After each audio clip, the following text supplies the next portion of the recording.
l'invincibilité du Bayer Leverkusen, quelle farce! On aurait presque cru que Xavi Alonso avait vendu son âme pour un pacte avec le diable. Après tout, comment expliquer autrement cette série de victoires qui semble défier toute logique sportive? L'épopée du Bayer, un conte de fées moderne. Imaginez un peu, une équipe qui, contre toute attente, ne perd pas.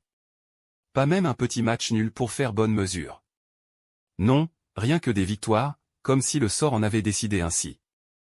Et ce, même après l'annonce d'Alonso qui, selon les superstitions les plus folles, aurait dû être le début de la fin.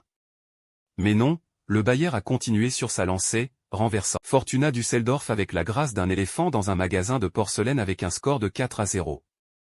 La comparaison inévitable.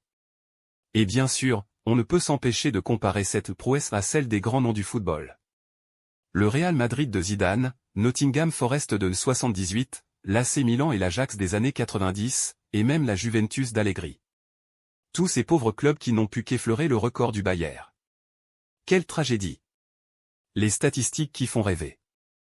Mais attendez, il y a mieux. Avec ses 115 buts marqués, le Bayer affiche une moyenne de 2,88 buts par match. Impressionnant, n'est-ce pas?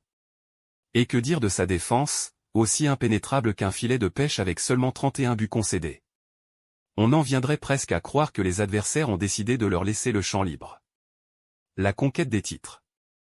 Et comme si cela ne suffisait pas, le Bayer est en passe de remporter la Bundesliga avec une avance confortable sur le Bayern Munich.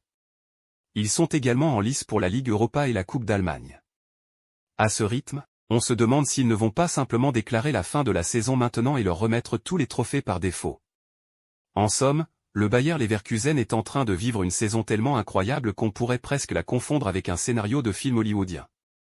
Mais attention, n'oublions pas que dans le football, comme dans la vie, toutes les bonnes choses ont une fin. Et si la chute vient après une telle ascension, elle ne sera que plus spectaculaire.